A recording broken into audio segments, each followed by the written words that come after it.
Hello everyone, চলে আসলাম নতুন আরও একটা ব্লগ নিয়ে। তো আজকে রান্না করা হবে গরুর মাংস। তোমরা দেখতেই পারতাছো। তো বাজার থেকে মাংসটা কিনে আনছে, তো এখন আর কি একটু সাইজ মতো কাইটা নিতেছে। প্রথমে মাংসগুলো কাটবে, কাটার পরে ধুয়ে নিবে। আজকে কয়েকদিন যাবৎ কারেন্টের, তো আমার মনে হয় বাংলাদেশের প্রায় সব জায়গায় কারেন্টে খুব ডিস্টার্ব করতেছে। তো কী করছে, খাওয়া দাওয়া শেষ করে সাথে সাথেই আর কি চুলার পাড়ে বসে আর কি সব কিছু রেডি করতেছিল। তো এখানে মাংসগুলো কাটা শেষ হয়েছে, তারপর ধুয়ে নিল। এখানে লবণ দিছি, তারপরে বেশি করে পেঁয়াজ, হলুদের গুঁড়ো, মরিচের গুঁড়ো, ধনিয়ার গুঁড়ো সব কিছু আর কি দিয়ে দিবে, কারণ মাংসটা আর কি মেখে রান্না করা হবে। আর আমাদের ঘরে বেশিরভাগ সময় গরুর মাংস রান্না করলে আর কি মেখে তারপর রান্না করা হয়। আমরা আর কি মানে চুলায় দিয়ে কষানোটা খুব কম এইভাবে রান্না করি। তো এখন আর কি প্রথমে মাংসগুলো ম্যারিনেট করবে। এখানে কিন্তু ম্যারিনেট করার পরে আমরা কিছুক্ষণ আর কীভাবে রেখে দেব। আর আপনারা সবাই তো জানেনই আমার শরীরটা খুব খারাপ, আর আজকে কয়েকদিন যাবত অনেক পরিমাণ গরমও লাগতেছে, সাথে কারেন্টও থাকে না। আমার এই সময়টা কিন্তু অনেক খারাপ হয়ে যাইতেছে ধরতে গেলে। মানে আমার রাতের বেলাও ঘুম হয় না, রাত্রে মানে 12টার পরে তো আমি আর ঘুমাইতেই পারি না। সে ফজরের আজানের পরে আবার একটু শুইতে হয়।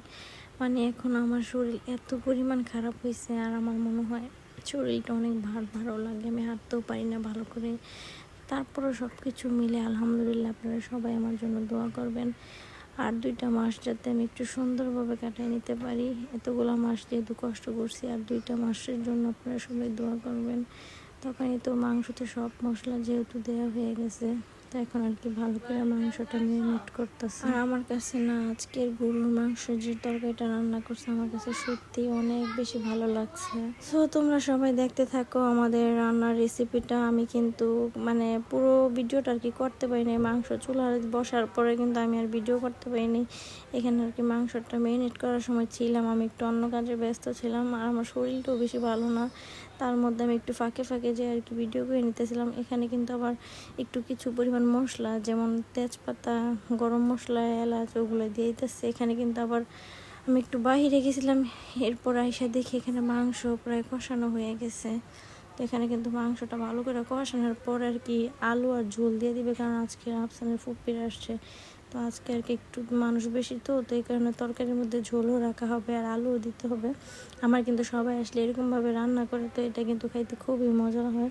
তো যে এখানে কিন্তু একপাশে আর কি আম দিয়ে একটু টক রান্না করা হবে, আর এখানে যে গরুর মাংস আলু আর ঝোলও দিয়েছে। তো আজকের ব্লগটা যদি আমার কাছে ভালো লেগে থাকে, তাহলে অবশ্যই লাইক, কমেন্ট, শেয়ার, একটা সাবস্ক্রাইব করে দিবে।